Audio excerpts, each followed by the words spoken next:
afternoon, Facebook, YouTube, and Twitter. This is Rich again, back for your second video blog of the day for Tuesday, May 12th, 2015, around 4:10 in the afternoon in Billerica, Massachusetts. Mix of sun and clouds today, a little bit humid, but it's not 80 yet. It should be if all the clouds break up. Some news to report. The New Orleans Pelicans fired head coach Monty Williams after 5 seasons at the helm. Even though the Pelicans made the playoffs, they got swept in the first round by the Golden State Warriors, and that was not enough to save Monty Williams' job. It was tough. If you make the playoffs, you should have job security, but they didn't. And there's been rumors going around that the New Orleans Pelicans might be talking about bringing coach John Calipari, who's the Kentucky men's basketball coach, in for an interview. I don't think the Coach Cal should leave Kentucky unless the New Orleans Hornets are going to give him a Godfather offer, meaning total player personnel and also a part of the team. But you never know. Stranger things have happened. That's about it on the news. My second video subject of the day is about one of the most famous tag teams in professional wrestling history. I'm talking about Ricky Morton and Robert Gibson, the Rock and Roll Express. The Rock and Roll Express have been around the world of sports entertainment for 30 years. They're known for wrestling in John Crockett Promotions, the Mid-Atlantic, the main NWA territory of the 1980s. They won 4 times the NWA World Tag Team titles. They were real popular, and many other teams imitated the Rock and Roll Express during the time as well. Actually, the Rock and Roll Express was formed in 1983 in the CWA by Booker and owner Jerry the King Lawler. The Rock and Roll Express, Ricky Morton, was actually a mid-card tag team wrestler in several Southern independent wrestling promotions, and his partner Robert Gibson was the same thing as well. He was a tag team partner in several independent promotions in the South, and the Rock and Roll Express were the alternative to the Fabulous Ones, who were Steve Kern and Stan Lane, who were kind of like rock stars and stuff. They were playing like rock stars, and the Rock and Roll Express, Ricky Morton and Robert Gibson, were the alternative to them. They dressed in bandanas and stuff like that. They listened to heavy metal music, and Rock and Roll Express showed up in the B towns of the CWA territory, the ones that the Fabulous Ones could not do for spot shows. And the Rock and Roll Express, Ricky Morton and Robert Gibson, became real popular with the fans, especially the teenage ladies. They feuded with teams like the Galaxians and the Blues Brothers and Macho Man Randy Savage and his brother Leapin' Lanny Poffo. They had a classic feud. A couple of times Randy Savage gave a pile driver to Ricky Morton on the table at Mid-South Coliseum, which was pretty amazing and an extreme move back in the day. In 1984, the Rock and Roll Express went to Mid-South Wrestling, headed by Bill Watts, and Ricky Morton and Robert Gibson feuded with the Midnight Express, Beautiful Bobby Eaton and Loverboy Dennis Condrey, with Jim Cornette in their corner as their manager. And the Rock and Roll Express Midnight Express tag team feud was one of the best. The Mid-South tag team titles would change hands several occasions and stuff. They had classic matches. Ricky Morton and Robert Gibson's famous moves were like double drop kicks, double elbows, stuff like that. And one time when the Rock and Roll Express won the Mid-South tag team titles, they shaved Jim Cornette's hair, and Jim Cornette had to wear a mask temporarily. In the summer of 1985, the Rock and Roll Express moved from Mid-South to Mid-Atlantic Championship Wrestling, Jim Crockett Promotions, the NWA, the main NWA territory. And their first match was against Ivan Koloff and Crusher Khrushchev, who is Barry Darsow, who played several characters, including Smash of Demolition and Repo Man, among others.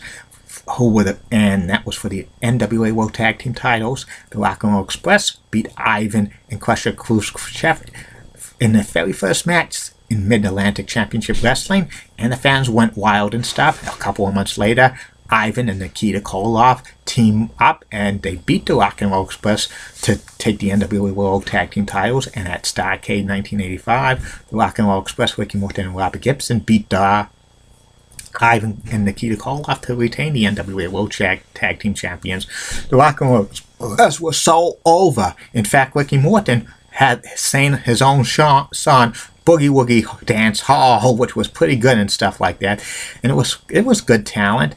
The Midnight Express, with Jim Cornette, came to Mid-Atlantic Championship Wrestling around this time as well. And they re-kicked Midnight Express versus Rock and Roll Express Tag Team feud in February 1986 on TBS Super Stars on Superstation. The Midnight Express beat the Rock and Roll Express for the NWA World Tag Team titles at the Omni in Atlanta. And then the Rock and Roll Express for the next 6 months chased the Midnight Express all over the Jim Crockett Promotions territory, Mid-Atlantic NWA for the World Tag Team titles. And the booker, the American Dream, Dusty Rhodes, thought like the Rock and Roll Express, Ricky Morton and Robert Gibson were better chasing the tag team titles than holding on to the tag team titles, which I agree was true. And then they tested Ricky Morton to face off against Nature Boy Ric Flair at the Great American Bash in 1986 for the NWA World Tag Team World title in several main events at like arena shows and outdoor baseball stadiums. And the fans were cheering Ricky Morton like crazy. Ricky Morton sold $1 million to Ric Flair and stuff. And they were teasing about like having Ricky Morton become a single star to face off against Ric Flair for the NWA World title, like somewhere down the road, but that never happened. But that would have been pretty cool, but the Rock and Roll Express was still over. In August of 1986, the Rock and Roll Express beat the Midnight Express for the NWA World Tag Team titles in Philadelphia. The Rock and Roll Express held it for 4 months before on an edition of World Championship Wrestling on TBS, which eventually became WCW Saturday Night. The Raging Bull Manny Fernandez and Ravishing Rick Rude with Mr. One Paul Jones beat the Rock and Roll Express for the NWA World Tag Team titles. Mr. One Paul Jones interfered, and then the Rock and Roll Express, Ricky Morton and Robert Gibson, continued to chase Ravishing Rick Rude and the Raging Bull Manny Fernandez for the NWA World Tag Team titles. In May of 1987, the Rock and Roll Express regained the NWA World Tag Team Champions by beating Ravishing Rick Rude and Raging Bull Manny Fernandez in Spokane, Washington, but that they never did. That match never took place. It was a phantom title change because Ravishing Rick Rude left Jim Crockett's promotions to the WWE. They claimed that he had back injuries, but that was BS. Also, Raging Bull Manny Fernandez quit the promotion as well. And to save face, they had a previously taped match between the Rock and Roll Express against Manny Fernandez and Ravishing Rick Rude, which they taped several months prior. And they said it was from Spokane, Washington, but it was filmed in the Carolinas and stuff, and the Rock and Roll Express won that match by disqualification with interference by Mr. One Paul Jones, but they said that the no disqualification rule was waived, so the Rock and Roll Express became tag team titles champions, but that was just to save face and everything. The Rock and Roll Express were now 4-time NWA World Tag Team titles. They held it until the fall of 1987 when they lost it to the Horsemen, Tully Blanchard and Arn Anderson. Before the match, the Midnight Express, Sweet Stan Lane and Beautiful Bobby Eaton attacked Ricky Morton's arm, injured it, broke it, and he couldn't wrestle, and it was Robert Gibson facing off against the Horsemen by himself, but Ricky Morton comes back, having his arm in a sling. He wanted to make the tag, and then Robert Gibson tagged him, and Ricky Morton briefly beat up on the Horseman by himself, but the Horseman continued to do damage to his arm and stuff. The announcers were saying he could break that arm permanently. His career could be ended.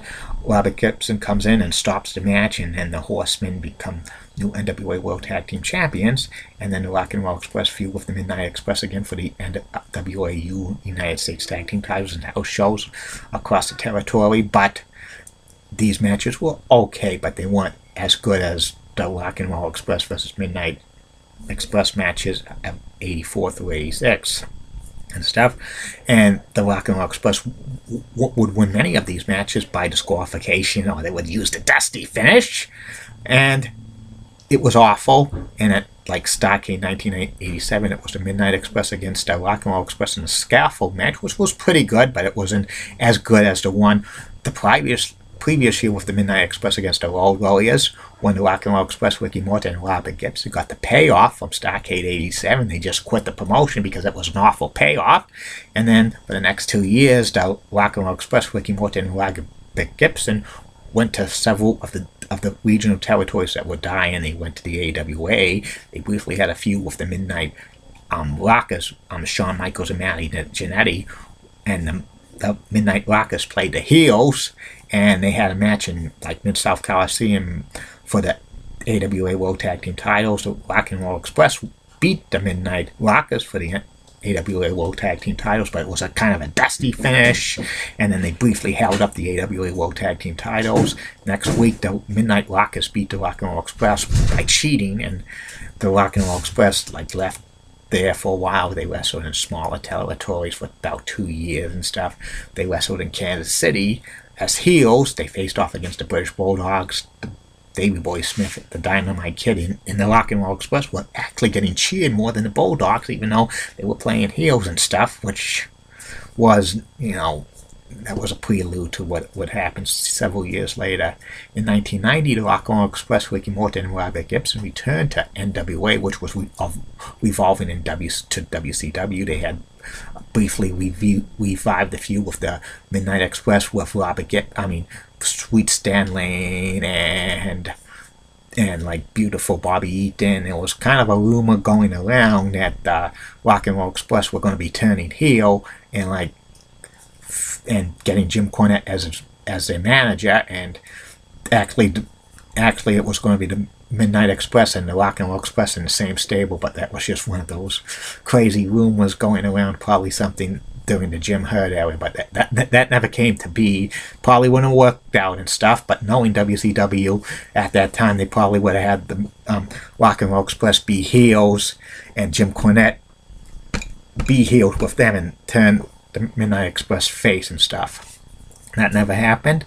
And then eventually the Rock and Roll Express feuded with Doom, who was Ron Simmons and Butch Reed, with Teddy Long as their manager for the WCW World Tag Team titles. They had a good match at the Great American Bash 1990. Doom went over the Rock and Roll Express, and then the Rock and Roll Express went into mid-card feud. They had kind of a comedy feud with the Fabulous Freebirds about rock and roll music and stuff like that. They had it on the Syndicated Pro show where the Fabulous Freebirds were heel commentators with Lance Runt, so it was pretty decent, but the Rock and Roll Express and Fabulous Freebirds turning into comedy wrestlers were awful in my opinion. It was probably in that Jim Herd era, and in the fall of 1990, Robert Gibson blows out his knee. He's out of action for several months. They try to turn Ricky Morton into a singles wrestler. Mid-card act, he teamed briefly with Brian Pillman and Tommy Rich and a few others. And in June of 1991, WCW decides to turn Ricky Morton heel and join the York Foundation. Alexandra York, who is Marlena and Terry Runnels, and Ricky Morton becomes Richard Morton, and he joins a stable with Terrence Taylor and Thomas Rich, and then Robert Gibson comes out and says, "Don't join this, brother. I've been by you all thick and thin."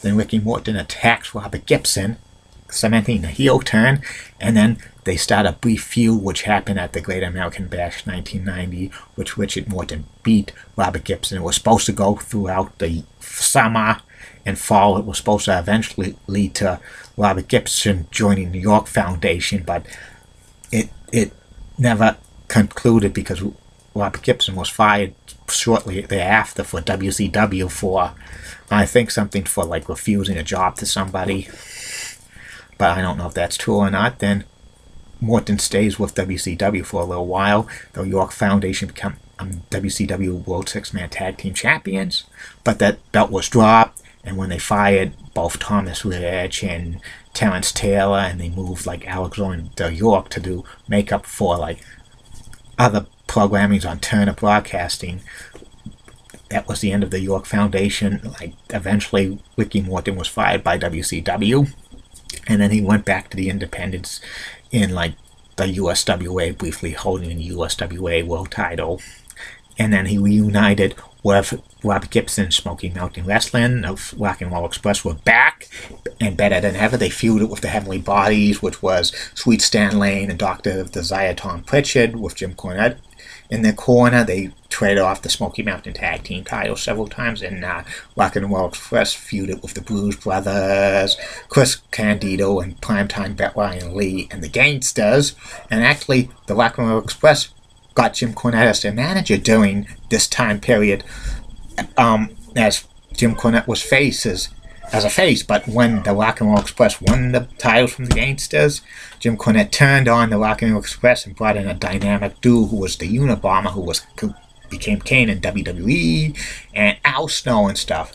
And also around this time, the Rock and Roll Express briefly worked for the WWE. When they had a talent exchange around like the fall of 1993, they had a match at Survivor Series 1993, the Heavenly Bodies against the Rock and Roll Express for the Smoky Mountain Tag Team titles. It was the first time a non-WWE title was on a line on a WWE pay-per-view. It happened in Boston, and they said that was the best match on the Survivor Series 1993 card, even though the fan reaction was minimal at best, and there were actually more fans cheering for the Heavenly Bodies than the Rock and Roll Express, which is very surprising. I think maybe because Jim Cornette was on WWE TV with Yokozuna and stuff like that, and even though Cornette was a heel, maybe the Boston crowd cheered the Heavenly Bodies and stuff like that. And then the rest of the decade of 1990s, the Rock and Roll Express still wrestle in independent cards. They make brief appearances on WCW around 1996 as a mid-card tag team, getting minimal push, just putting over other teams and stuff. The Rock and Roll Express returned to WWE TV in early 1998, and they were in that NWA angle with Jim Cornette as their manager. They came out to the Rockers music and stuff like that, but that was really short-lived because the Rock and Roll Express lost to the Headbangers for the NWA World Tag Team titles, and then the Rock and Roll Express turned face when Jim Cornette boots them out of the NWA faction and have the new Midnight Express with Bart Gunn and Bob Holly, which that new Midnight Express was awful in my opinion. The Rock and Roll Express briefly had a feud with them, but eventually Rock and Roll Express get released by WWE, and ever since the Rock and Roll Express have been wrestling in independence, mainly down south and stuff, and it's still 30 years later, and they're still going strong. They maybe wrestle a few times a year on the independent circuit, and from time to time, Ricky Morton and Robert Gibson briefly split up, but take other partners, and they call them the new new Rock and Roll Express and stuff. There was one time that Robert Gibson tagged with Marty Jannetty, and they were called the Rock and Rockers Express, just for the take off on the Rockers and stuff like that. And the Rock and Roll Express are probably one of the best tag teams in professional wrestling history. They won one PWI Tag Team of the Year in 1986. They won a few runner-ups as well. Their popularity was probably at its peak when they were in Jim Crockett Promotions from 1985 through 1987. The fans loved the Rock and Roll Express chasing the tag team titles and stuff, but they weren't given a significant world tag team title reign and stuff like that. I think they never had a major WWE run. Briefly, when it was in that WWE SMW talent exchange, and also the ill-fated NWA faction angle in 1998 when the Rock and Roll Express were probably washed up.